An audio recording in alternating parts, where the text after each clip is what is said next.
Chapter 411. Prelude to Exchange Program 1. The first day of the second semester felt like stepping into a distant memory. After 11 months in the well of miasma and weeks of readjustment, returning to Mythos Academy seemed almost surreal, a slice of normalcy in a life that had become anything but normal. I found myself noticing details I'd once taken for granted. The sleek Hyperloop station with its quantum-balanced suspension tracks, the precisely calibrated inertial dampeners that made the high-speed journey feel like floating, the elegant architecture of the third-year building with its adaptive smart glass and self-regulating environmental systems. When I reached room 3A, I paused momentarily at the threshold. 10 ergonomic desks arranged in a 5x2 formation awaited their occupants, each station equipped with the latest holographic interfaces and mana-sensitive learning aids.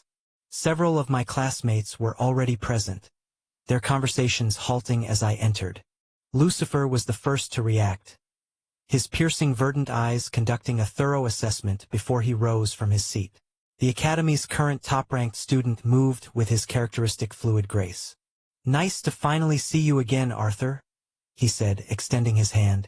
The casual greeting couldn't mask the intense curiosity in his gaze. "Yeah, it's been a while," I replied with a smile, accepting the handshake. Through the brief contact, I could sense his mana signature high integration rank just like mine. I'd essentially caught up to him in raw power, despite his continued advancement during my absence. Ren remained silent, his violet eyes methodically scanning me from head to toe. The usually taciturn prodigy was weighing something, though his expression revealed nothing of his thoughts. Ian was more demonstrative, slinging an arm around my shoulders with a broad grin. "It's been too long, Arthur. How could you just disappear like that?" The Prince of the South's golden eyes shimmered with genuine warmth beneath his casual demeanor. "Not my plan," I replied, briefly meeting the gazes of the 4 girls who watched our reunion without intervening.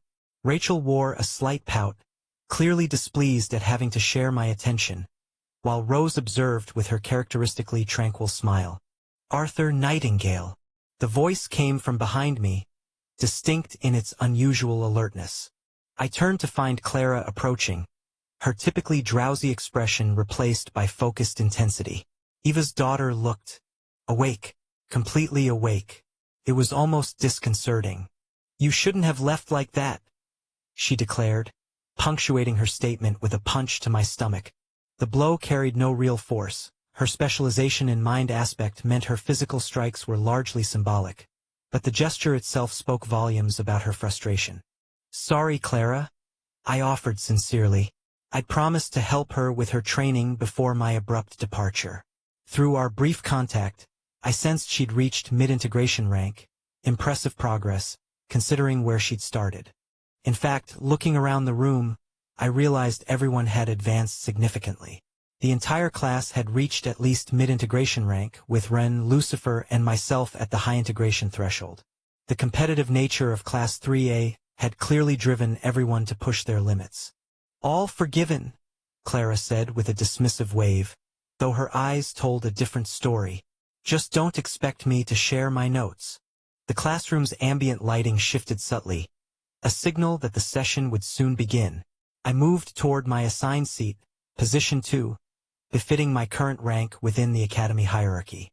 As I settled beside Lucifer in the front row, he leaned slightly closer, voice lowered for my ears alone. "Your aura feels different," he observed, the casual tone belied by the intensity of his gaze. "Not just stronger, fundamentally altered." I offered a non-committal shrug. 11 months is a long time. "Not long enough for what I'm sensing," he countered, a hint of challenge in his voice. "The Sovereign's tournament should be interesting this year." Before I could respond, the classroom door slid open with a soft hydraulic hiss. The conversations immediately ceased as Professor Nero Estrellan entered. "Good morning, Class 3A," Professor Estrellan greeted, his voice carrying effortlessly throughout the room despite its soft volume. "I trust you all had a productive winter break." His gaze swept across the room, lingering momentarily on each face before continuing. "As you've all noticed, we have Arthur Nightingale returning to us as Rank 2, he said, gesturing in my direction. Of course, these rankings may shift significantly during the Sovereign's tournament at the year's end. The holographic display shifted to reveal a detailed semester schedule. Now, regarding this semester's practical evaluations, he continued, we're implementing a significant change. Instead of the traditional field trip for our first practical assessment, we will be participating in an exchange program with Starcrest Academy on the Eastern Continent. All 100 third-year students will accompany the faculty to Warian, where Starcrest is located. An excited murmur rippled through the classroom. This was unexpected and intriguing. In the original timeline, the field trip had been cancelled entirely, not replaced with something more ambitious. The deviation sparked my curiosity. I'll get to see that prodigy again, I thought, recalling Ciola with her extraordinary talent and complicated future. Professor Estrellin cleared his throat, recapturing our attention. The second practical evaluation will involve missions of your choosing, he explained, manipulating the holographic display to reveal a complex matrix of potential assignments. The third will be your end-of-year project, a self-directed study focused on your individual growth. His expression grew more serious. And finally, the fourth and most crucial practical evaluation will be the end-of-year tournament, which will determine your final rankings and future opportunities. The display shifted again, showing our personalized schedules with color-coded subject tracks and specialized training modules. Your individual schedules have been tailored to your specific abilities and development needs, he said. Arthur, since you're rejoining us mid-year, you've been granted extended time to select your end-of-year project. Your deadline extends until after the exchange program's completion. He deactivated the holographic display with a subtle gesture. As is traditional on the first day of a new semester, there are no formal classes scheduled. You're dismissed until tomorrow. The students rose, gathering their devices and engaging in animated conversations about the unexpected exchange program. I caught fragments of speculation about Starcrest Academy's legendary training facilities and the Eastern Continent's unique cultivation methods. What do you have in mind for your end-of-year project? Luna inquired mentally as I collected my things. Not entirely sure, I admitted privately. The project was meant to push my capabilities beyond their current boundaries, but after the well of miasma, I'd already explored the limits of what was possible at my current mana rank. Finding something that would genuinely challenge me would require careful consideration. Arthur. The voice was cool and precise, unmistakably Seraphina's. I turned to find her standing beside my desk, her posture perfect as always. The subtle scent of honey drifted around her, a natural emanation of her unique mana signature. Go on a date with me, she said directly, her ice-blue eyes reflecting the room's ambient light like crystalline pools. Despite her typically detached demeanor, something expectant flickered in her gaze. Date? I echoed, raising an eyebrow. You went on dates with all three of them before going away, but not me, she pointed out, her tone matter-of-fact. I glanced toward the other three girls, who were suddenly very interested in their devices or the room's architecture, anywhere but our conversation.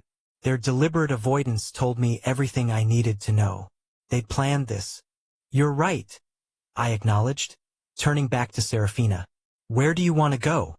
I booked a place, she replied, a hint of satisfaction in her tone. Meet me at Warp Gate 13 in an hour. Pack swimming trunks. Swimming?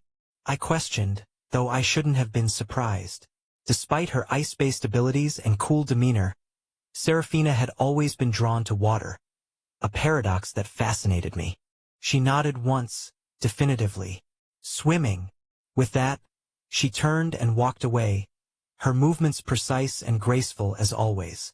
As I watched her leave, I caught Rachel's eye. She gave me a small smile and a subtle nod of encouragement before returning to her conversation with Rose.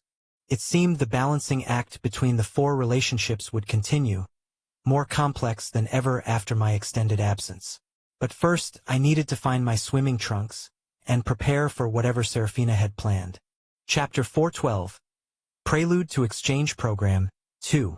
I changed quickly, packing my swimming trunks along with a few other essentials in a compact spatial storage band on my wrist. The technology had become commonplace among Mythos students, a practical necessity given how frequently we needed to transport equipment for training and missions. When I arrived at the gate, I immediately spotted Serafina waiting at the designated terminal.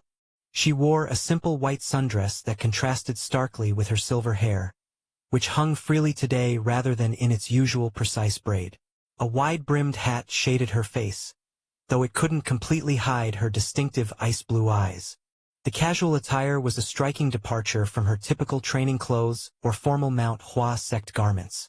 "You're on time," she noted as I approached, a subtle note of approval in her voice.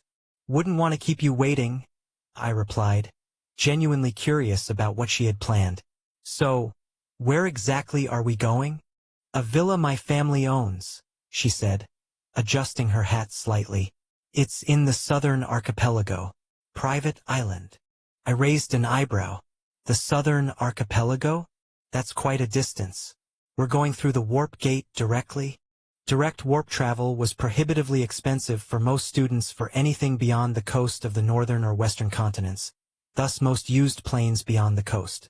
Serafina shrugged, completely unbothered. "I'm rich." The blunt statement, delivered without a hint of boasting or self-consciousness, was so typically Serafina that I couldn't help but smile. Her family's wealth as the rulers of the Mount Hua sect was well known, but she rarely flaunted it. She simply used it when convenient without fanfare or apology. "Must be nice," I commented. "It is," she agreed matter-of-factly, handing her authorization to the warp gate attendant. The terminal lit up with a complex array of verification protocols: identity confirmation, destination security clearance, and payment processing. The attendant's eyes widened slightly at whatever figure appeared on his screen, but he maintained his professional composure. "Southern Archipelago, Hua Private Reserve, Gate 7, he confirmed. "Please proceed to the preparation chamber. Departure in 3 minutes." As we moved toward the designated area, I found myself studying Serafina. This was the first time we'd been alone together since my return, and I was curious about how she'd changed during my absence. "Did you spend much time at this villa while I was gone?" I asked. "No," she replied simply. "I was busy." "With what?" I prompted, knowing her well enough to understand that she rarely volunteered information without direct questions. "Looking for you," she said, her tone unchanged despite the weight of her words. "And training." The world dissolved around us, my consciousness stretching and compressing simultaneously as we were catapulted through the fabric of space. Then, with a subtle shift in pressure, reality reassembled itself around us. The sterile preparation chamber was gone, replaced by an open-air arrival platform surrounded by lush tropical vegetation. The air was noticeably warmer and more humid, filled with the scent of exotic flowers and the distant sound of waves. "Welcome to the Southern Archipelago," a pleasant automated voice announced. "Local temperature is 29 degrees Celsius. Please enjoy your stay." Serafina removed her hat, allowing the gentle ocean breeze to stir her silver hair. For just a moment, her typically composed expression softened as she took in the familiar surroundings. "Come on," she said, replacing her mask of neutrality. "The villa is this way." As we stepped off the arrival platform, I caught my first glimpse of our destination. A stunning modern structure built into the side of a small hill, offering panoramic views of the turquoise ocean beyond. The architecture seamlessly blended with the natural environment, all clean lines and open spaces that captured the island's beauty. "This is your family's villa?" I asked, impressed despite myself. Chapter: Private Paradise. "Yes, privacy," Serafina said, her gaze sweeping over the secluded beachfront. "Much better than Maven City." Couldn't help but agree. Maven City, where I'd taken Rachel for our date last year, had been beautiful but crowded, constantly surrounded by people and the buzzing energy of urban life. This was different, completely different. The southern archipelago stretched between the western and southern continents, a collection of meticulously engineered islands that combined cutting-edge technology with natural beauty. It reminded me of the Maldives from my previous world. Pristine waters in impossible shades of blue, soft white sand, and that sense of being utterly removed from everyday reality. We followed a winding stone path through lush tropical gardens toward the villa. The architecture was impressive, glass and polished stone that seemed to emerge organically from the landscape, offering panoramic views of the ocean while maintaining complete privacy. "Do you have staff here?" I asked as we approached the entrance. Serafina nodded. "I dismissed them for today," she said, activating the biometric lock with a casual touch. "They prepared food and left it covered and temperature-controlled." She glanced at me. "Are you hungry?" "I am," I admitted. "Let's eat then."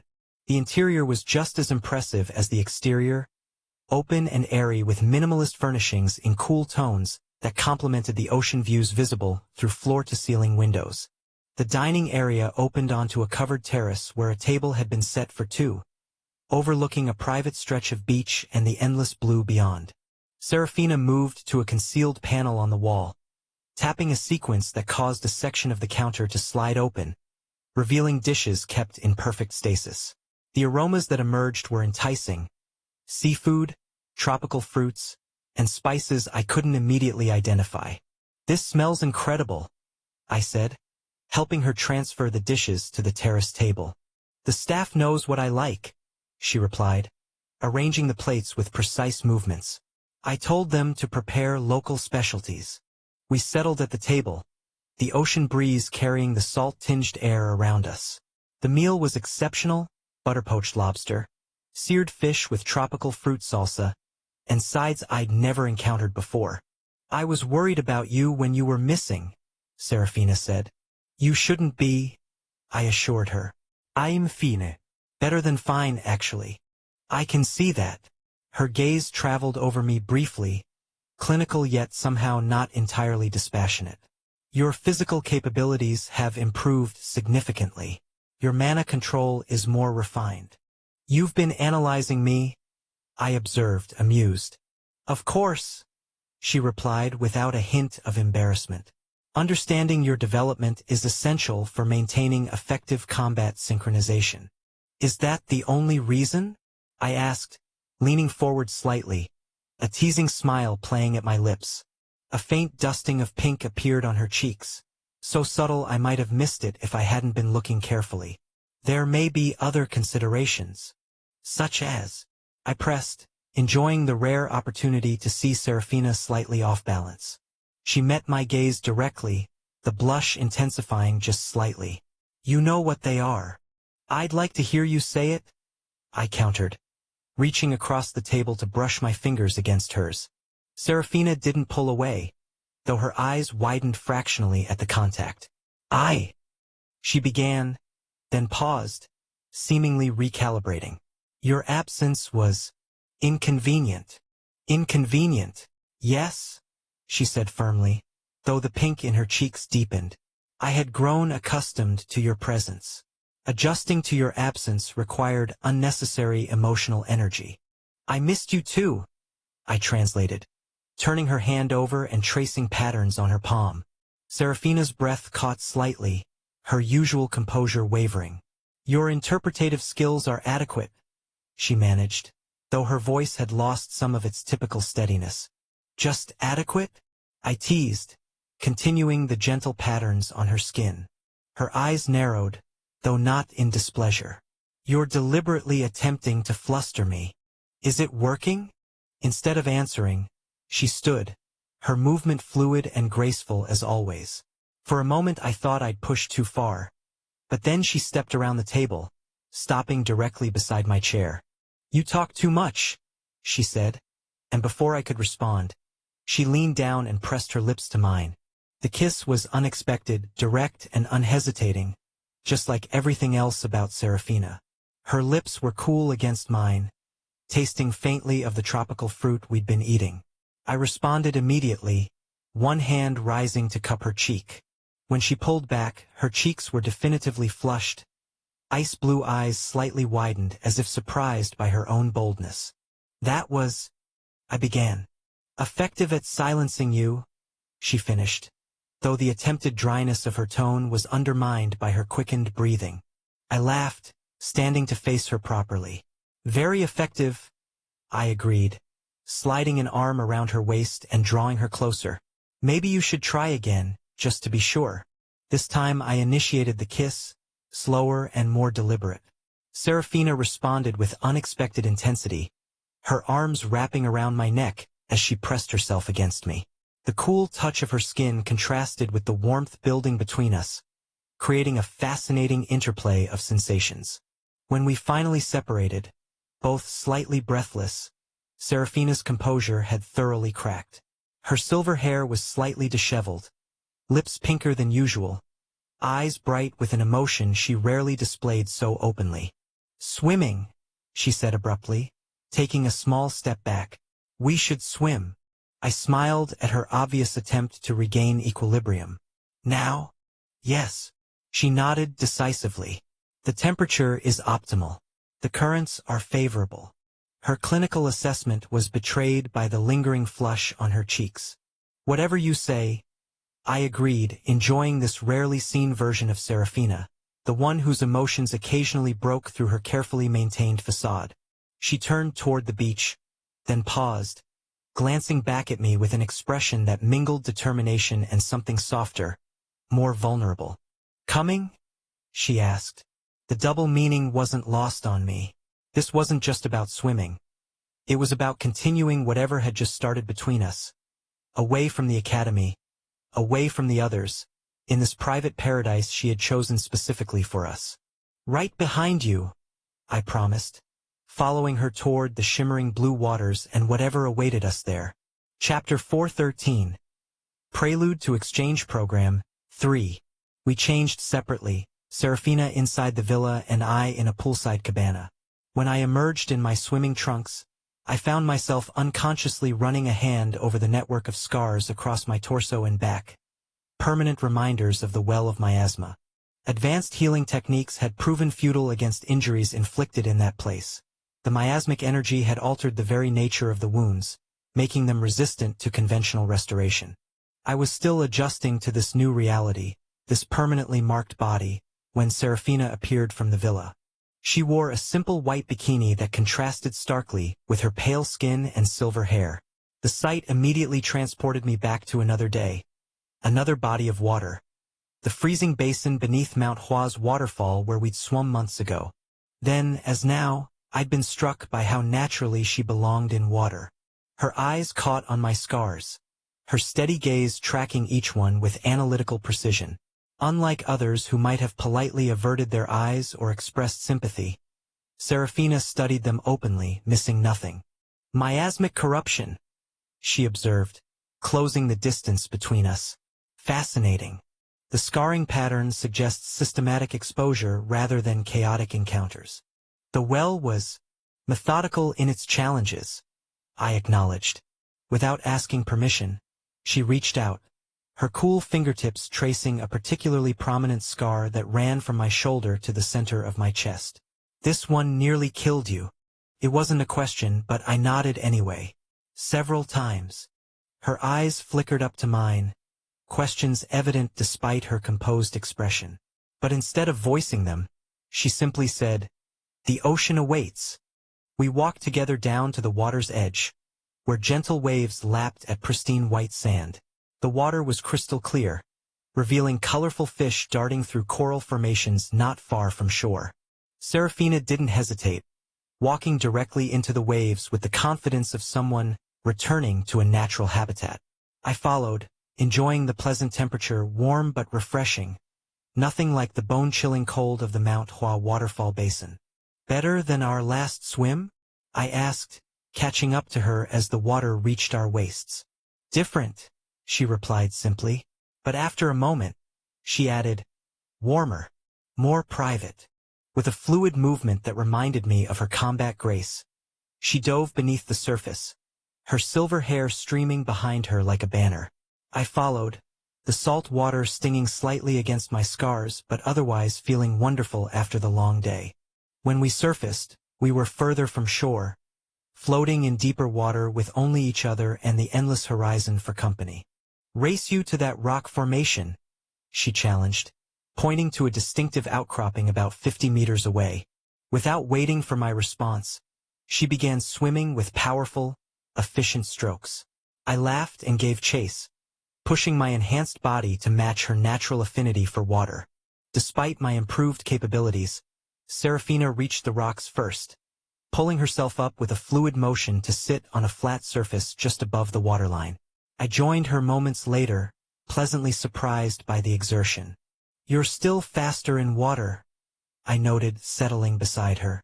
"Of course," she said, the faintest hint of smugness coloring her tone. "I'm half-elf.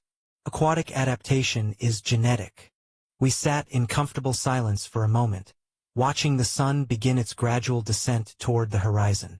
The air was filled with the scent of salt and tropical flowers carried on the breeze from the island. "I never thanked you," I said finally.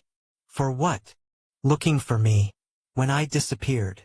Serafina shrugged, her gaze fixed on the horizon. "The others looked too." "I will thank them as well," I pointed out. "And you almost made the Mount Hua sect come all the way to the northern border for me." She turned to face me then, her ice-blue eyes more intense than usual. "It was necessary." "Why?" I asked, genuinely curious. Her expression changed subtly, a rare vulnerability flickering across her features.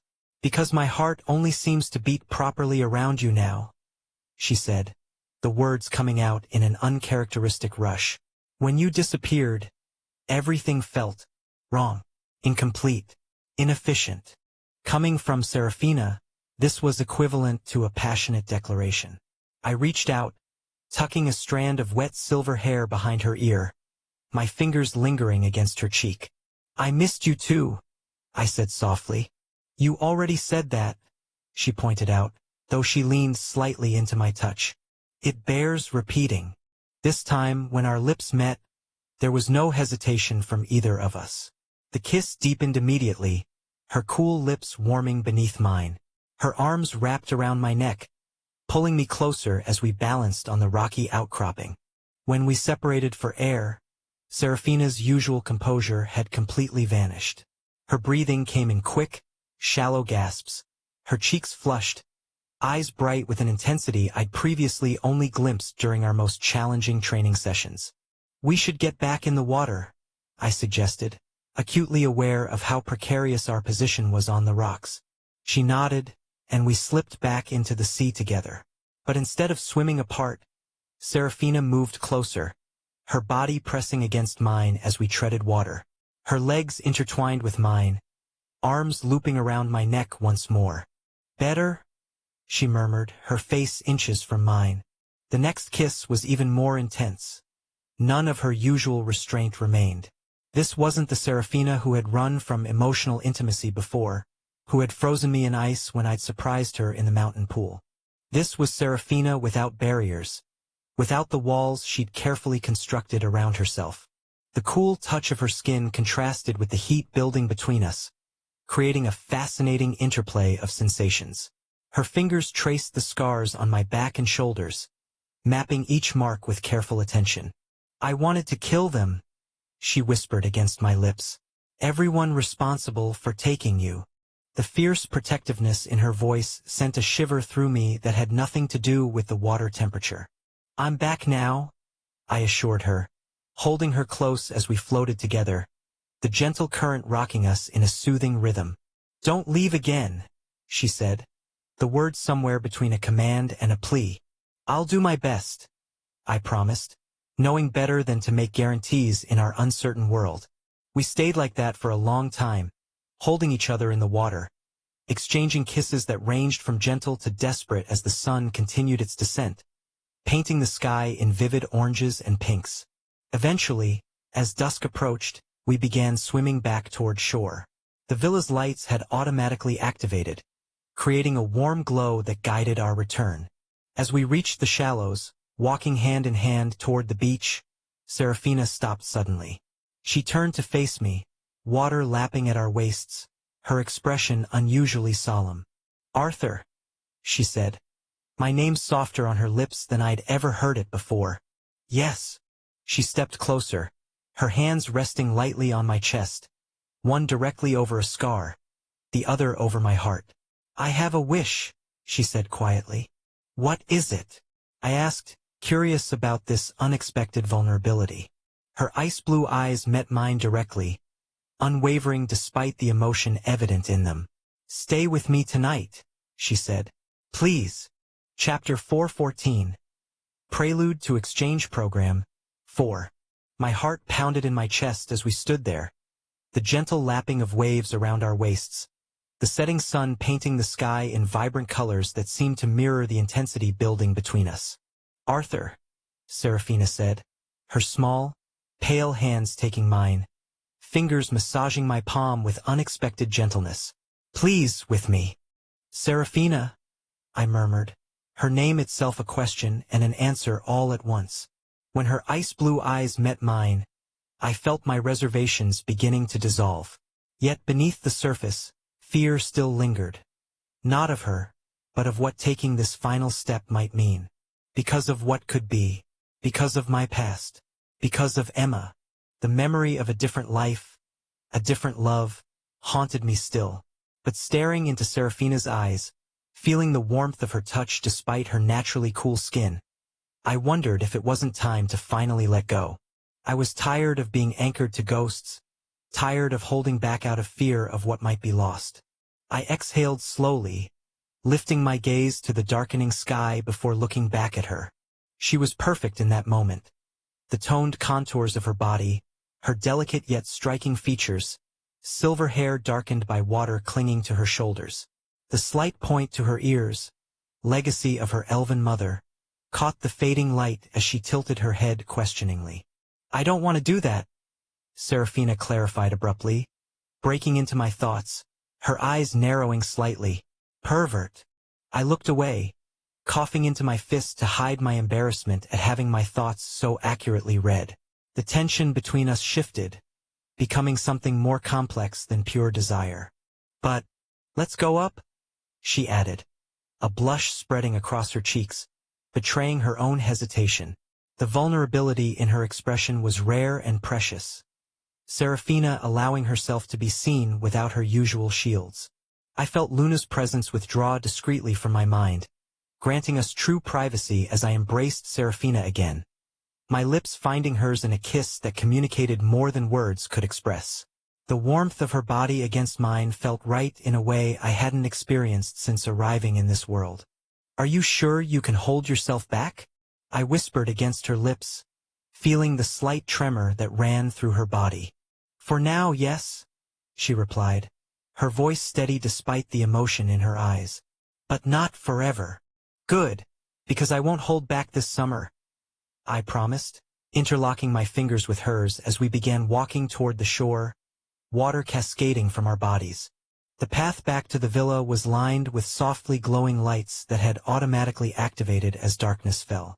We walked in comfortable silence, hands still joined, both processing the boundary we'd established and the promise of what lay beyond it. When we were both ready. Inside, the villa had transformed in our absence. The lighting had dimmed to a warm, intimate glow, and someone or something had prepared the master suite. Fresh flowers adorned side tables, their subtle fragrance permeating the air. "Automated systems," Serafina explained, noticing my curious glance. "The villa anticipates needs based on pre-established patterns." "Convenient," I observed. "Efficient," she corrected, but a small smile played at the corners of her lips. We showered separately, another boundary maintained by unspoken agreement.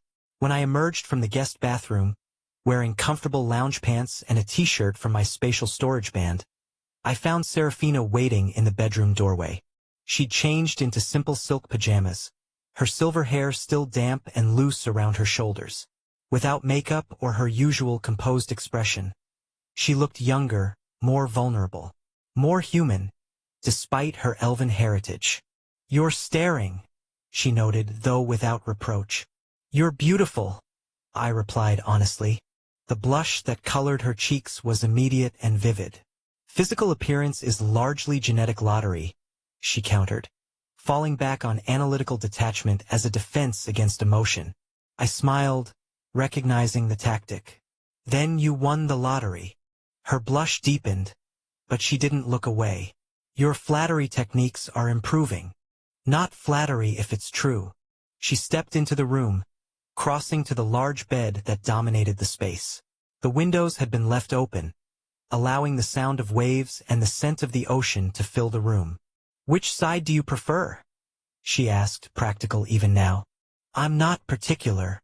She nodded and slipped under the covers on the right side, her movements precise yet somehow hesitant. I joined her a moment later, keeping a respectful distance initially, uncertain of what she was comfortable with. For a moment, we lay side by side, not touching, the only sound our breathing and the distant waves. Then Serafina shifted, turning to face me. "This is inefficient," she declared, with such characteristic bluntness that I couldn't help but laugh. "What would be more efficient?" I asked, knowing the answer but wanting to hear her say it. Instead of replying verbally, she moved closer, fitting herself against my side, her head coming to rest on my shoulder, one arm draped across my chest, carefully avoiding the worst of my scars. "Better?" she murmured, her cool breath tickling my skin. I wrapped my arm around her, drawing her closer.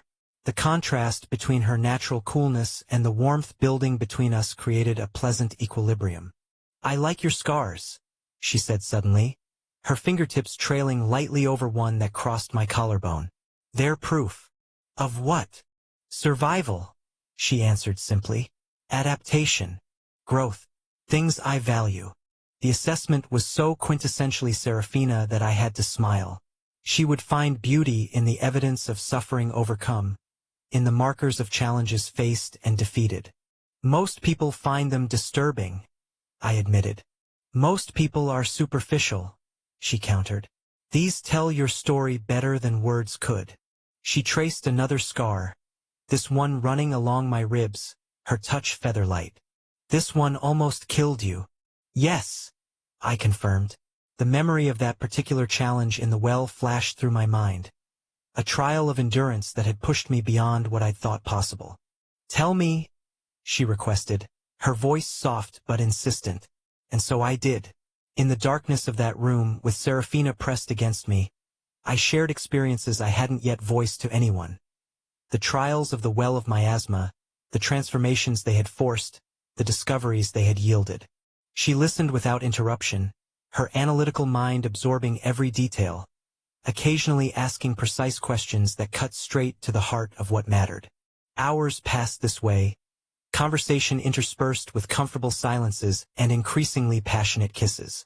We maintained the boundary we'd established, but explored the territory before it thoroughly, learning each other's responses, preferences, the particular touches that elicited the strongest reactions.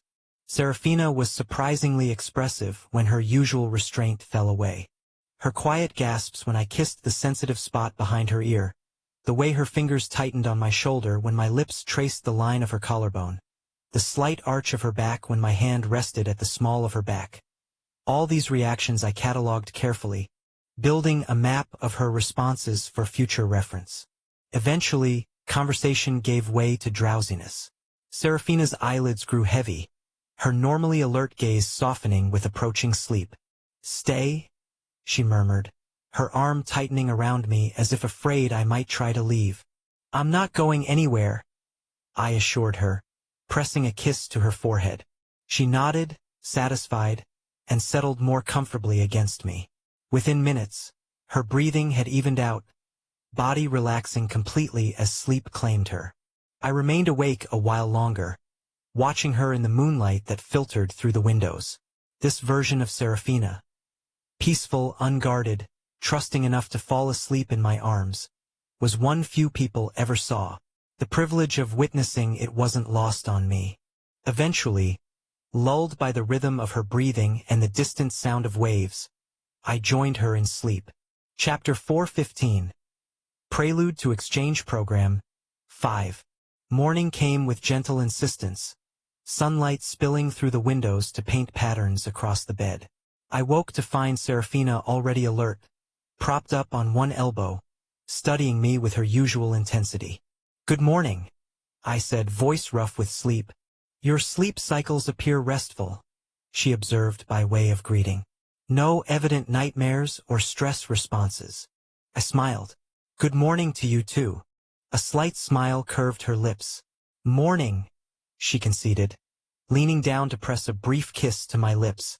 "We should leave within 2 hours to return to the academy at an appropriate time." Always practical, always planning, even in moments like this. It was oddly endearing.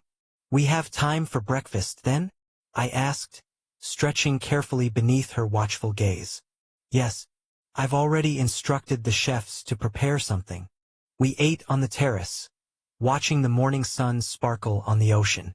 Serafina was quieter than usual, seemingly absorbed in her own thoughts. "Regrets?" I asked finally, when the silence had stretched long enough to become concerning. Her head snapped up, ice-blue eyes focusing sharply on mine. "No," she stated firmly. "None." "You're quiet." "I'm processing," she corrected. "Last night was—" She paused, searching for the right word. "Significant." Coming from Serafina, this was equivalent to a passionate declaration. I reached across the table, taking her hand in mine. "For me too," I assured her.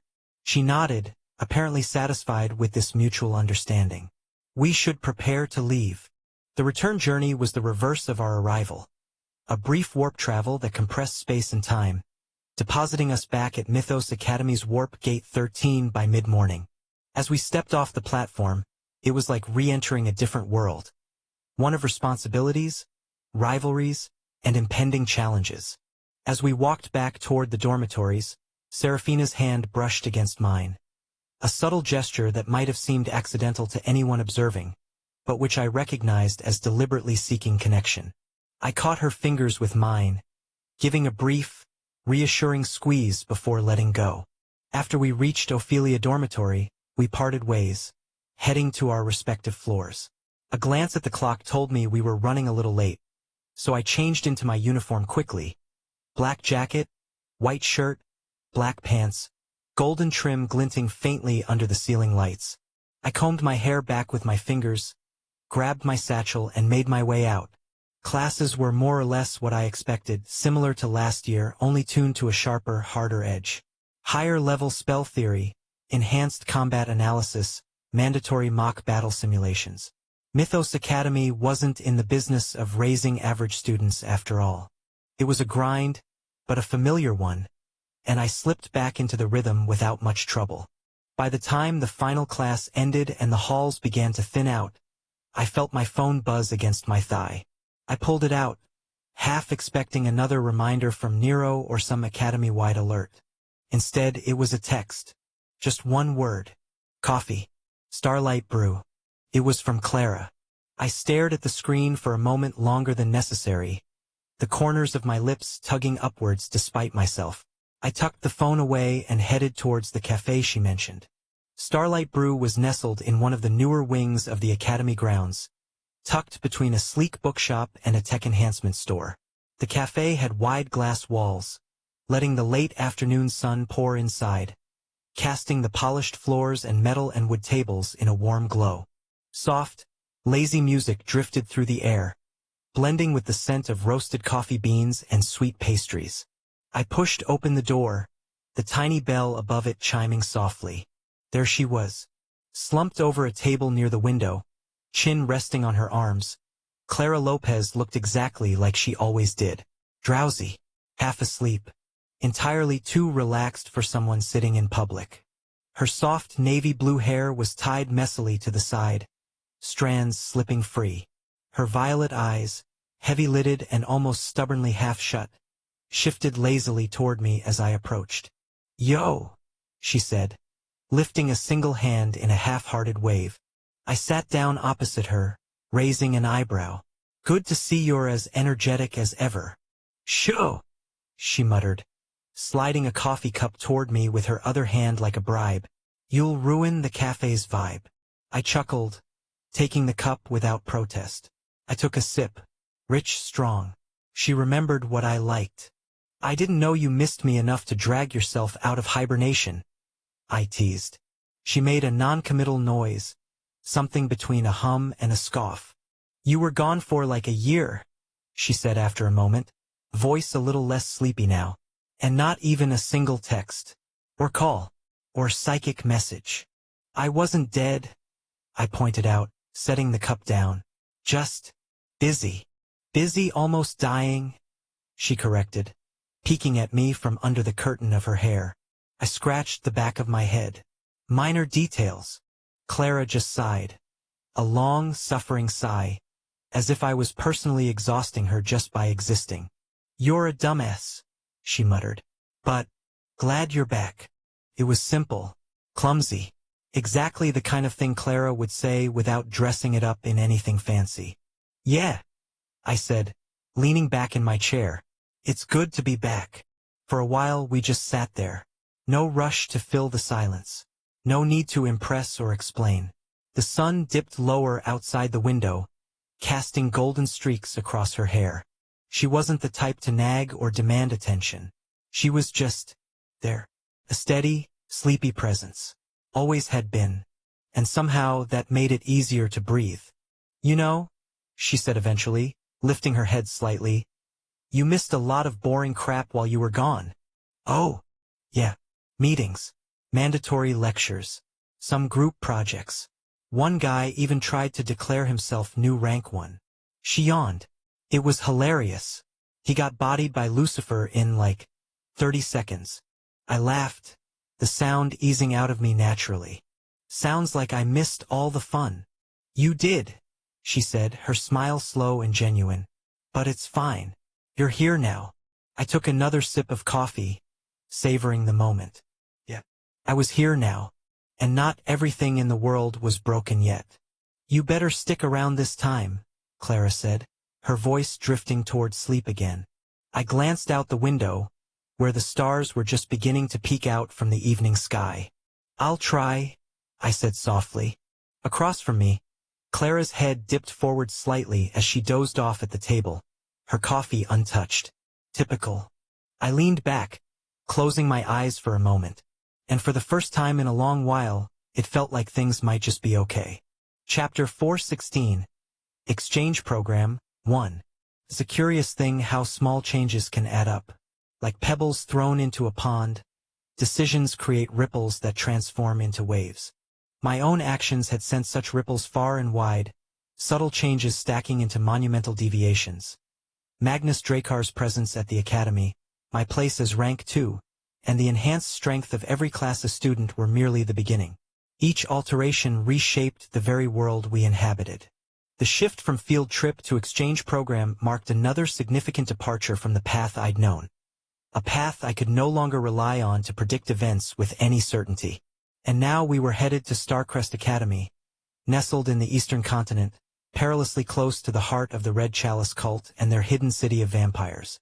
Both forces lurked beneath the surface, their influence vast and deeply entrenched. When the vampire monarch had reawakened years later as the Second Calamity, his power eclipsing even Magnus Drakar's, the eastern continent had crumbled swiftly. The continent's mightiest defenders had fought and fallen before the vampire forces, leading to staggering losses. Though the eastern continent's strength was spread across its territories, the swift and brutal assault left an indelible scar. Even Starcrest Academy, proud and storied, had been swept away in the chaos. And we were walking straight into that territory. The vampire monarch's threat was temporarily contained, his full strength still out of reach as he bided his time in the shadows. It would be years before he reached his peak, during the days when Lucifer ascended to immortal rank about 5 years hence, just as the Slatemark Empire would find itself torn by civil war. Waiting for that day was not an option. If I allowed him to reach his full potential, the gap between us would be insurmountable. Worse still, the Red Chalice's leader, also a radiant rank, stood ready to join him. A combined force that could bring any realm to its knees. My path was clear. I had to strike before his strength fully returned. My goal was to reach Ascendant rank and secure Archmage Charlotte's support by conquering the Tower of Alchemy. Only then could I hope to challenge this ancient threat. But that confrontation lay in the distant future. For now, the task was vigilance.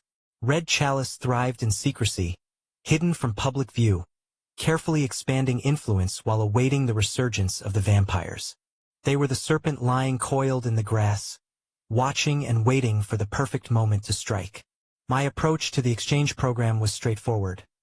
Blend in, focus on training, and work toward reaching the wall. Starcrest wasn't where I planned to fight battles. It was where I would prepare for them. At last, departure day arrived.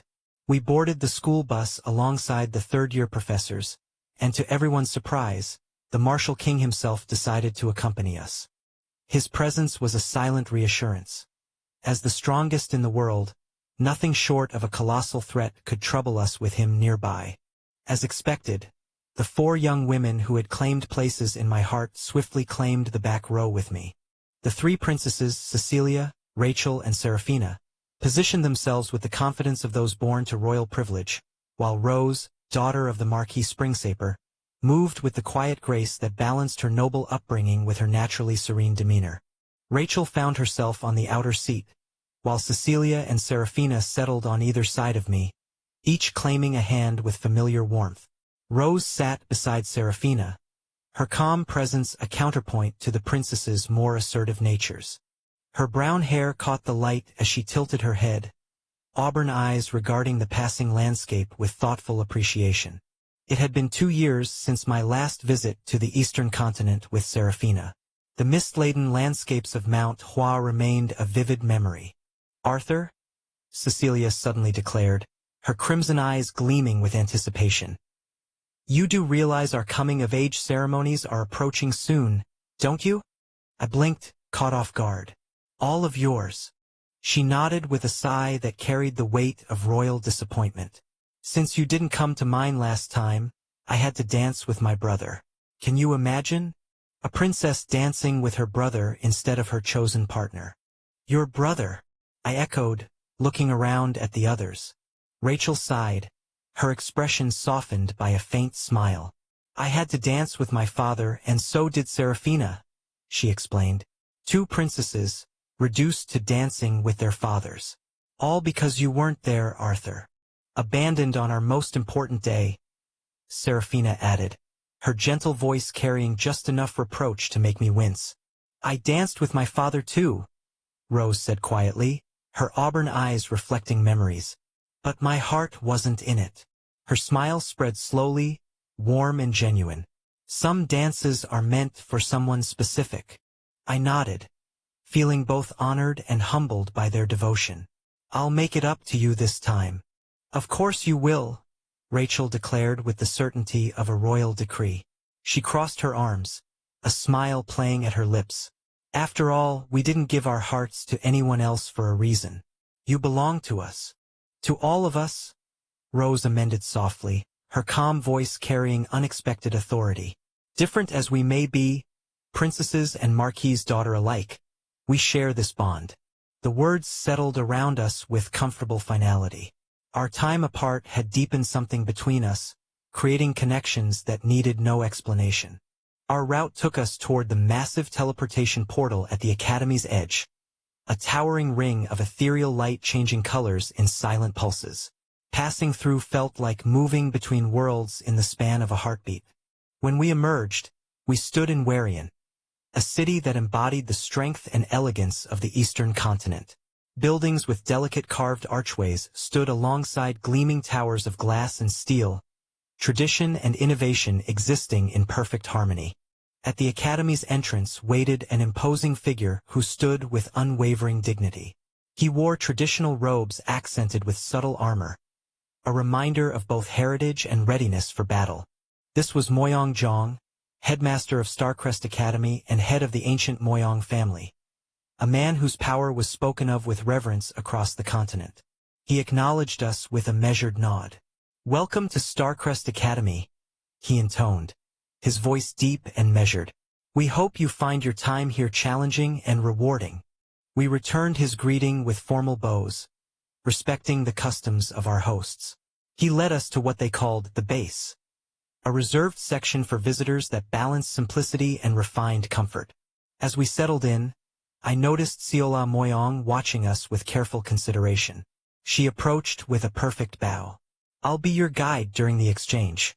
If there's anything you need or want to know about Starcrest, don't hesitate to ask."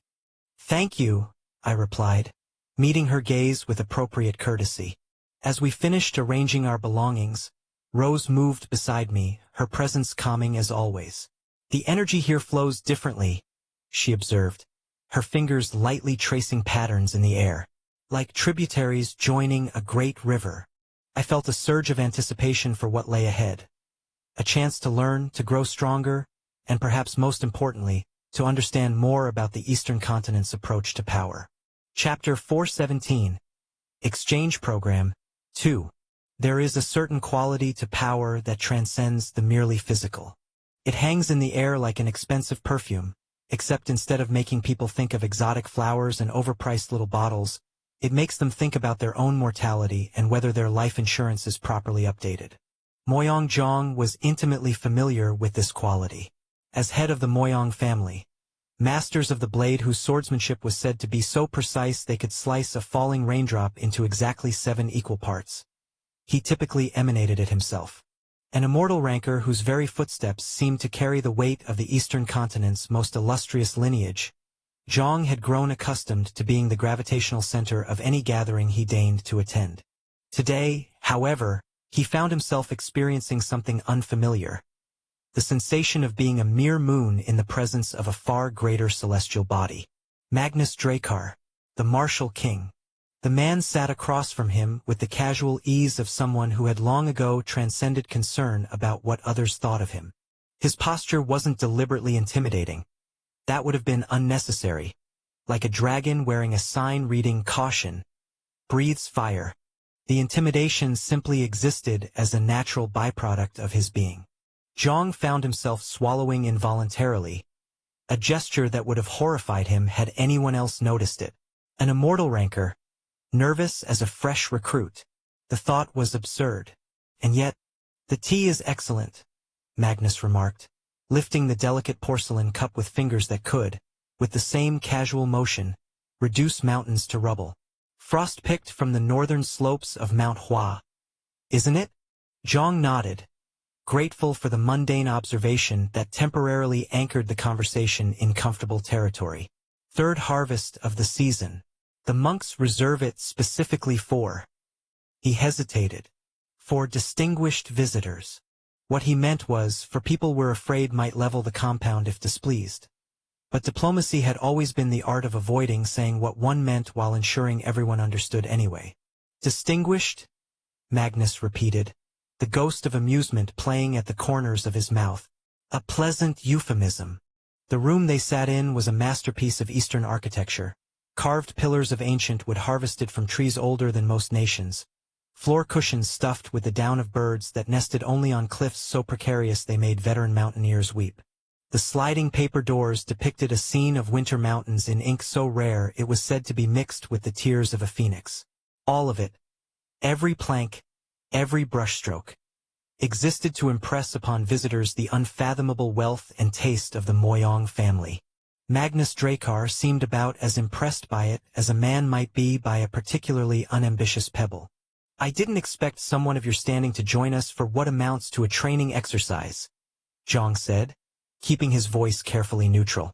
Though aware of the vast difference in their power, he maintained the dignity befitting the head of one of the 5 great families. Respect did not mean subservience. Magnus' smile widened fractionally. If normal smiles were meant to signal friendliness, this one seemed designed to remind viewers of the precise arrangement of teeth in a predator's jaw. "I had to come," he replied simply. "My disciple is here." That Zhang understood immediately. Magnus Dracar was well known throughout the world, but increasingly, so was his apprentice, Arthur Nightingale, the young prodigy whose rise had been as spectacular as it was inexplicable. The boy had appeared seemingly from nowhere, with abilities that defied conventional understanding. And then he had disappeared for nearly a year, only to return even more formidable than before. "Your disciple?" Zhang echoed, letting the weight of the word hang in the air between them. "I observed him earlier today during the preliminary assessments." What he didn't say, what didn't need saying, was that Arthur Nightingale had performed feats that should have been impossible for someone of his age and rank. It was like watching a child pick up a building and casually toss it aside while asking if anyone had seen his lost toy. And Magnus prompted, though his tone suggested he already knew precisely what Zhang had witnessed. The Moyong patriarch found himself gesturing vaguely with one hand, a rare display of uncertainty from a man whose every movement was typically as deliberate as a master calligrapher's brushstroke. "That boy has achieved a monstrous level," he admitted finally. "His control of water and wind elements exceeds anything I've seen in decades of teaching. And two gifts." He shook his head slowly. "Even with such natural endowments, his level of precision is unusual. Unusual in the way that finding a live kraken in your bathtub would be unusual. Technically accurate, but severely understating the situation." Magnus tilted his head slightly, regarding Zhang with something between amusement and appreciation. "Talent alone doesn't explain it," he said. "Many are born with potential. Few are willing to endure what is necessary to realize it fully." There was something in his tone, a hint of pride, yes, but also something darker. Something that suggested the endurance he spoke of wasn't merely difficult but bordered on the nightmarish. Zhang found himself wondering, not for the first time, what exactly had transpired during Arthur's year of seclusion. Rumors whispered of isolation chambers, of training so brutal it would have broken lesser minds, of techniques forbidden for centuries being dusted off specifically for the boy. The Moyong patriarch had dismissed most of these as fanciful exaggerations. Now, looking at Magnus' expression, he wasn't so certain. Outside, rain began to fall, a gentle patter against the tiled roof that gradually increased in intensity until it became a steady drumming. Neither man acknowledged it. The weather was beneath their notice unless it directly affected their plans. "Your daughter is remarkable as well," Magnus said suddenly, changing the subject with the abruptness of someone who had decided that enough had been said on a particular topic. "I rarely offer praise without cause." Zhang felt a flicker of pride warm his chest. Siola Moyong was indeed exceptional, ranked among the finest of her generation. Not quite matching Arthur Nightingale or Lucifer Windward's bewildering trajectory. But then, who did? "Thank you," he said simply, accepting the compliment with a slight incline of his head. "It said she developed her own variation of the Moyong sword techniques," Magnus continued, his gaze sharp with interest, "incorporating space mana into traditional forms. Innovative." Zhang couldn't quite hide his surprise. The modification Siola had created was still new, not yet publicly demonstrated. That Magnus knew of it spoke to his intelligence network, or perhaps to his observational skills. "She has always had an independent mind," Zhang acknowledged, a faint smile softening his austere features. "Sometimes to my considerable frustration." Magnus laughed then, a sound so unexpected it seemed to startle the very air.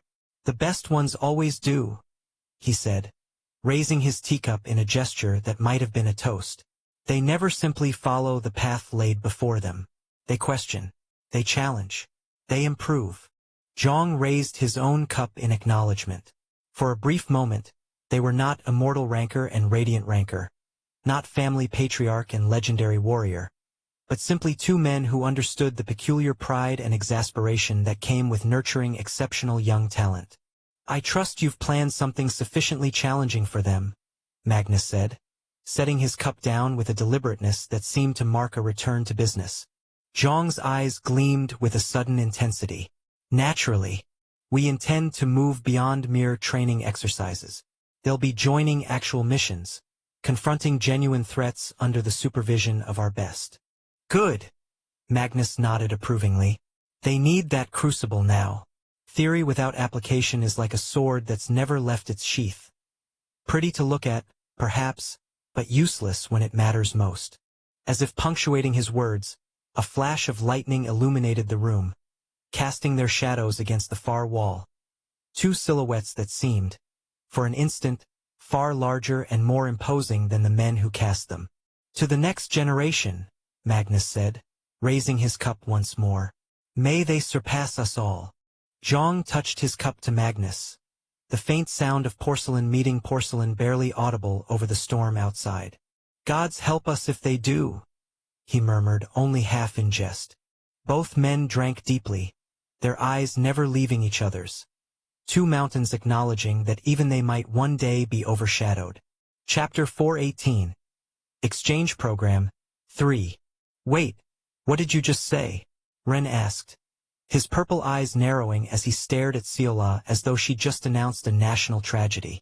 Seola, whose golden eyes held all the mercy and compromise of a particularly unforgiving glacier, simply pointed one elegant finger toward the imposing hill that loomed ahead of us like a disgruntled titan. Climb, she repeated, with the serene certainty of someone who knows they won't be the one doing the climbing. No mana allowed. The hill, though hill, was rather like calling a shark a swimming thing with teeth, thrust upward with jagged determination. Its surface was a hostile collection of sharp rocks, precarious handholds, and the occasional patch of vegetation that looked as though it had made a terrible real estate decision and was now committed to making the best of it. I tilted my head back, surveying what would be our playground for the day. Climb that, Ian spluttered, pointing a shaky finger at the geological affront. Without mana? And seriously, why is there even a hill this close to the academy? Did someone order it from a catalog of training obstacles? The last part was a reasonable question. Seola, apparently deciding that explaining the hill's provenance would consume valuable suffering time, simply clapped her hands together. The sound was like the starting pistol at a race nobody had signed up for. You Mytho students get a head start since you're likely unaccustomed to this. Her voice carried the polite implication that Mytho students were soft, pampered creatures who would benefit from a handicap. Starcrest students will follow 10 minutes after you begin climbing. Without waiting for further complaints, Serafina darted forward, her silver hair catching the sunlight as she moved. There was something almost hypnotic about the way she approached the climb, not with resignation or determination, but with the comfortable familiarity of someone greeting an old acquaintance. It was easy to picture her as a child scrambling over the rocky terrain of Mount Hua, where vertical was considered a perfectly reasonable direction in which to build a home. And just like that, the challenge began. For me, the climb wasn't particularly demanding. Even without accessing mana, the strength I developed permeated my body. Muscles that had been repeatedly broken down and rebuilt, bones that had grown denser from stress and recovery, reflexes honed through countless hours of training. Integration rank had changed me on a cellular level, my nervous system now a finely tuned instrument that processed information with supernatural efficiency. I soon overtook Serafina, who moved with the grace of a mountain cat but hadn't yet reached integration rank. She was close. Perhaps another month of dedicated training would push her through the barrier. Watching her methodical, precise movements, I felt a flicker of pride in her progress. "Show off," she called up to me, though the smile in her voice removed any sting from the words. The physical training had purpose beyond simply making us miserable. In a world dominated by mana, it was easy to forget that the body itself was the foundation upon which all else was built. Raw physical power, when properly channeled through mana, amplified every technique. For close combat specialists like myself and Lucifer it was essential, but even for ranged combatants like Rachel, Cecilia, and Rose, physical conditioning provided the stamina and agility that could mean the difference between life and death. I continued upward, each handhold and foothold part of a larger pattern, a deliberate reinforcement of the foundation that would support what was to come. The burning in my muscles was a familiar friend, the strain a reminder of the journey still ahead. Serafina and I reached the summit first, with the others arriving in staggered waves behind us. Most of the class's students maintained their lead over the Starcrest contingent, though Rachel, Cecilia, and Rose, more accustomed to spellcasting than cliffscaling, lagged somewhat behind. "I never expected you to be such an expert mountain climber, Arthur," Serafina remarked, a small, amused smile playing on her lips as she caught her breath. "Well," I replied with a grin, "it's a handy skill to have." She chuckled softly. "Even when you can fly? One never knows what life might throw at them," I said, shrugging. "Sometimes the most straightforward solution isn't available." Serafina stepped closer, her normally icy demeanor warming as she lowered her voice. "You know, a kiss at the top of a mountain is considered quite romantic in Mount Hua tradition." I raised an eyebrow. "Maybe so, but technically we're still on school time." She pouted and turned away, though the slight curve of her lips suggested she wasn't genuinely offended. Soon after, the rest of our classmates reached the peak in various states of dishevelment. Lucifer arrived looking as though he'd merely taken a brisk walk, while Jin's normally immaculate appearance had suffered notably from the ascent. Rachel stumbled over the final edge looking like someone who had recently discovered several muscles she hadn't previously been on speaking terms with. Rose arrived next, her auburn eyes narrowed in a glare that could have wilted flowers at 50 paces. Her normally perfect brown hair was escaping its braid in rebellious wisps, giving her the appearance of someone who had been through a minor natural disaster. "Arthur Nightingale," she announced, marching over to me with purpose. "The next time you suggest it'll be fun to join the combat training program, I am going to turn you into a toad." "You don't know the spell for that," I pointed out reasonably. "I will learn it specifically for you," she promised, but there was a reluctant smile fighting its way through her scowl. Rose had always been more stubborn than frail, a trait that had served her well in magical theory, if not in physical exertion. Before I could respond, Cecilia arrived at the summit, somehow managing to look both exhausted and perfectly composed. An impressive feat that only a princess of the Slatemark Empire could achieve. "Gods above," she muttered, collapsing dramatically against my shoulder. "I've climbed the palace stairs hundreds of times, but at least those had the decency to be symmetrical." "Good," Ciola announced once everyone had reached the top, clapping her hands with the bright enthusiasm of someone announcing free dessert rather than continued torment. "Now we're going to do this climb 10 more times today." A chorus of groans rose from the assembled students. Cecilia's curse was creative enough to make even Rin look impressed, while Rachel's expression suggested she was mentally drafting her last will and testament. "Arthur," Rachel murmured, sidling up to me with a theatrical sigh. "I'm exhausted. Carry me down." I chuckled, flicking her forehead lightly. "Nice try, but no. You need to build your stamina like everyone else." She glared at me in mock outrage, rubbing her forehead. "I'll remember this betrayal." "Well, you're not carrying Rachel down, because obviously you'd only carry one person, and that would be me, right?" Cecilia interjected, elbowing her way between us with the diplomatic subtlety of a battering ram. "Right? If anyone's getting carried, it should be me," Rose announced, joining the growing huddle around me. "I'm the one who gave up a perfectly good afternoon reading for this geological punishment." I looked at them all, then at Serafina, who watched the exchange with the calm amusement of someone surveying a particularly entertaining storm from a safe distance. "I think," I said carefully, "that I'll be carrying exactly no one down this hill. We're all going to walk down like the capable prodigies we are, and then we're going to walk right back up again. 9 more times." The collective disappointment was palpable. Chapter 419. Exchange Program. 4. There are precisely 7 stages of exhaustion that the human body can experience. The first is a pleasant tiredness, the kind that follows a brisk walk or light gardening.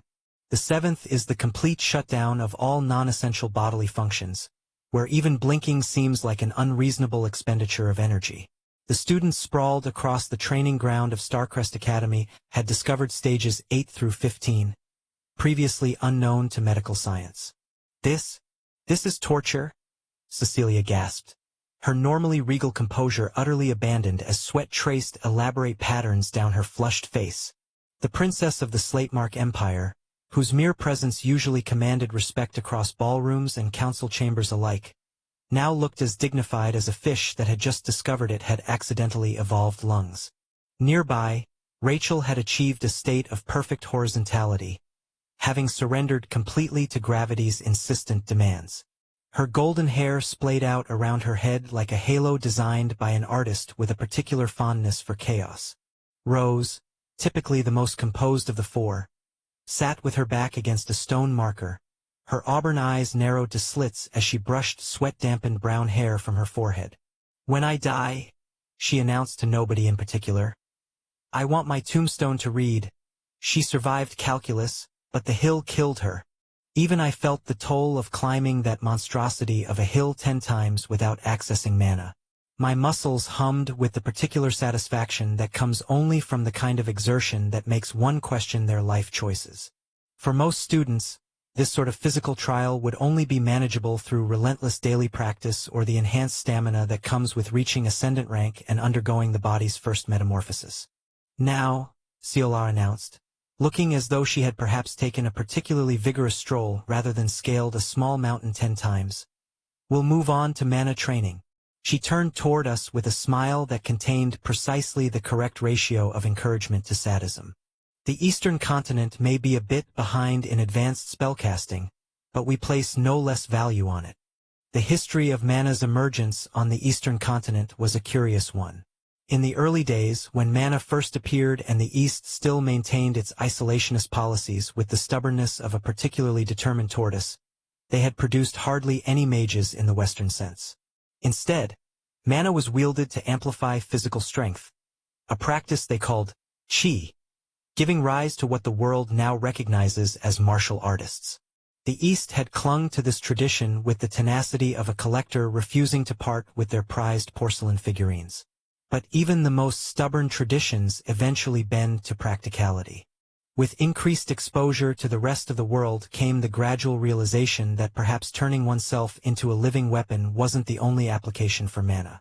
Though martial artists remained the dominant force, the need for spellcasters grew, and now the East boasts a respectable number of them, even if warriors and martial artists still monopolize the positions of power with the dedication of politicians at an open bar.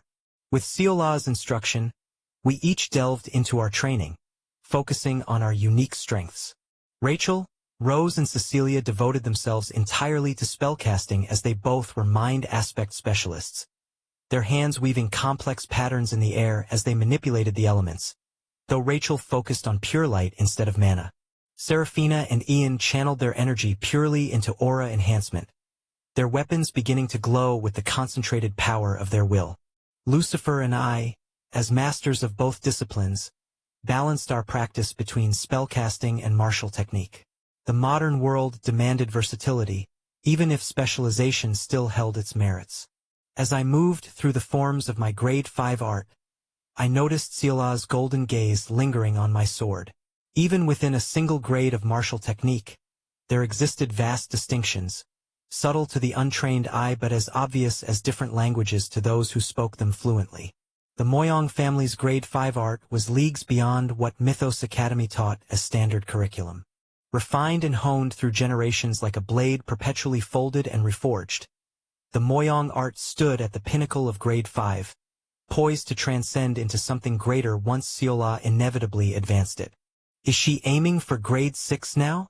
I wondered, recognizing the hunger in her eyes. Knowledge of grade 6 arts was guarded more jealously than the secret ingredient in grandmother's award-winning pie, accessible only to the most elite. But Ciola's heritage granted her that rare insight. She studied everyone's swordsmanship intently, her gaze shifting between those of us wielding grade 5 arts and those with grade 6 mastery. I knew I could offer guidance there. Turning my attention to the training dummy before me, a marvel of modern enchantment technology, inscribed with powerful runes and forged from metals so rare, they didn't even have proper names, just serial numbers and hazard warnings. I took position. This wasn't the kind of practice equipment one could order online with next-day delivery. It stood resilient, designed to withstand forces that would level small buildings. With my sword poised, I took a steadying breath, drawing upon memories buried deep within me. The hollow ache of hunger, the helplessness of wanting, yet unable to have, the slow, agonizing breakdown of my own strength. Those relentless days of starvation during my isolation training, the raw desperation. They all flooded back, a tidal wave of emotion channeled into my blade. Each layer of enhanced aura was infused with lucent harmony, melding emotion with power in a way that modern martial theory was only beginning to understand. With a final breath, I released it all. I swung my sword with intent. The second movement of my grade 6 art, Hollow Eclipse.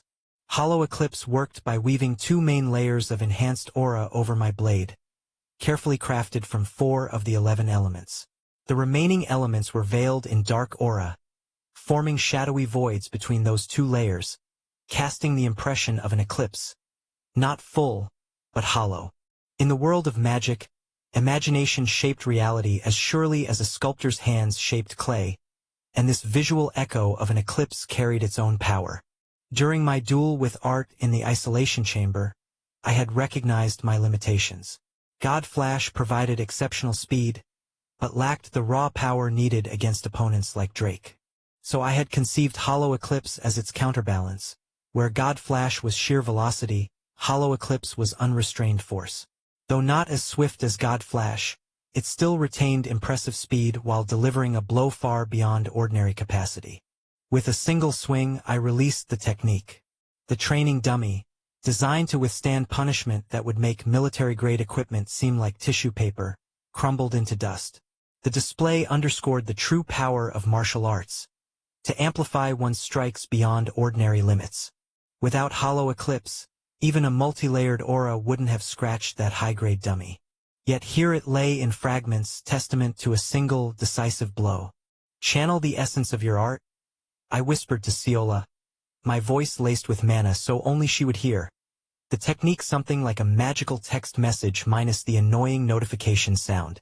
Her eyes widened slightly as she absorbed my words, then gave a slow nod, understanding dawning in her gaze like the first light of morning breaking over a horizon.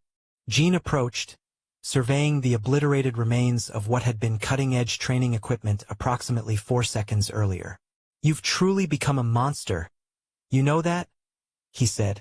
His eyes narrowed with a mixture of amazement and apprehension. It's not nearly enough, I replied, dismissing the notion as if what I'd done was merely a warm-up exercise rather than something that would have the Academy's accountants weeping into their spreadsheets. Jean studied me for a moment in silence. He, too, had grown. Reaching integration rank was no small feat, even if he had yet to achieve resonance. But he could sense the widening gap between us.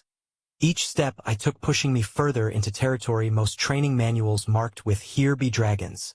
You must keep pushing yourself, Jean, I said with a smile. If he was to survive what lay ahead, he would need to grow far stronger, strong enough to one day surpass his father, preferably without the accompanying emotional trauma usually involved in such parent-child dynamics. Rose approached, having completed her fire magic exercises with the precision she brought to all her academic pursuits. The nearby practice area still glowed with residual heat from her spellcasting. That was impressive, she said, gesturing to the dust that had once been a training dummy, though perhaps slightly excessive. You should see what he does to alarm clocks, Rachel called from where she was practicing, her light magic illuminating her features in a soft glow. Rose rolled her eyes but smiled nevertheless. At some point, Arthur, we're going to have a conversation about restraint and resource management. Just then, Sola's voice echoed across the training ground. Training's done for today, she announced, her gaze sweeping over the students with the evaluative precision of a jeweler examining diamonds. We'll continue this regimen for a few more days before moving on to missions. A murmur spread through the group, a mixture of relief and anticipation.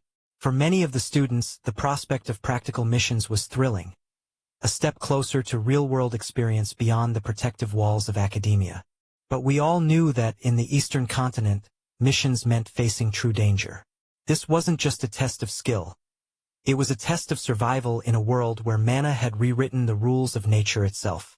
As we gathered our gear and prepared to leave, I noticed the glances exchanged among the other students. They were watching me, assessing with the careful scrutiny usually reserved for potentially unstable weather systems. The year I'd spent in isolation had changed me in ways visible even to those who didn't understand the full scope of my journey. Chapter 420. Exchange Program 5. Sola's sword cut through the night, a graceful arc that seemed to brush against the very fabric of the darkness around her. In the outside training ground, protected by ancient runes etched into the stones, she worked her way through each movement, her mind chasing an elusive understanding. The essence of my art, she thought. The grade 5 sword art of the Moyong family, Skyward Lotus. It was not a humble art, nor a restrained one. Skyward Lotus sought to rise above, to claim the heavens, to wield a blade that looked down upon all beneath it. It was an art of audacity, of heights reached through sheer will and grace. Her enhanced aura, a blend of wind and water, resonated along the length of her blade, and her stance became a reflection of the art's lofty ambition. But even as her aura resonated along her sword's edge, something held her back. What exactly was her art missing? She was already approaching the zenith realm of mastery, an inch from achieving full command over the Grade 5 art. But mere mastery was not her ambition. She wanted to transcend it, to push beyond the boundaries of this art. Her gift, the heavenly sword soul body, demanded nothing less than perfection. Arthur, she thought, his image sharp in her mind. He was her age, yet he had crafted his own Grade 6 art, complete with 2 devastating movements. The force of his strike lingered in her memory, each swing born from a clear understanding, a unity between the art and its wielder. Then what was she lacking? Talent was not her shortfall. Her swordsmanship talent matched, if not exceeded, his, and her mastery over Skyward Lotus was already nearing its peak. No, it wasn't talent or technique. She knew it was something more profound, something deep within her art itself. The purpose, perhaps, or a truer, more raw essence that demanded to be felt, not merely understood. Seola took a deep breath, centering herself, allowing her mind to drift as she held the sword at her side. The night was still, the air cool against her skin. The sky itself, an unyielding freedom. She suddenly understood. What was missing was not technique but purpose. Skyward Lotus was not a blade for conquering others. It was a blade for achieving a boundless view, a blade to meet the heavens. With a new clarity, she took her stance once more, and her sword rose with a power that flowed from her very soul. She knew she was close to creating something that could rival even Arthur's art. As she moved, her aura became lighter, almost weightless, her blade now an extension of her will to reach beyond the world itself. I watched as Seola's sword carved through the night air, her movements graceful yet fierce, each stroke alive with a purpose that felt unbound. The Moyong family's art was on the brink of something remarkable. She's close, I thought, a faint smile tugging at my lips. The Moyong style had long wrestled with the concept of blossoming, much like the Southern Edge Sect's snowflower arts, a concept beautiful, but often a limit in disguise. While the snowflower arts were trapped at Grade 4 because they clung too closely to a metaphor without substance, the Moyong family's art carried a spark of potential. It didn't need to become something else, like the violet divine mist art of Mount Hua sect. It simply needed to grow into itself. What Seola grasped, perhaps without realizing it, was that the path to Grade 6 didn't lie in mimicking greatness, but in embracing the unique strength of her art. This was a leap few could make, but her sword whispered of freedom from the boundaries once believed immovable. Her journey was bigger than herself. Seola Moyong had the power to not only elevate her family's art to Grade 6, but to reshape the destiny of the Moyong family. With her breakthrough, the Moyongs could truly stand on par with the Kagu family and the Mount Hua sect, cementing themselves as one of the 3 overlords of the Eastern continent. Humanity would need such strength, such unity of purpose, for the future that lay ahead. I hadn't expected this sight when I came here to train alone, but it was a welcome one. "Oh, so you're here," Seola said, only now noticing me. Her breaths came heavy as she lowered her sword. "What will you call the art?" I asked. "Infinite Horizon," she replied, a slight smile lighting her face. An ambitious name, but that suited the Moyong family well. Their founder had once dreamed of becoming the sky itself, and Seola, with that unmistakable fire, seemed bold enough to reach even beyond. "It fits," I said.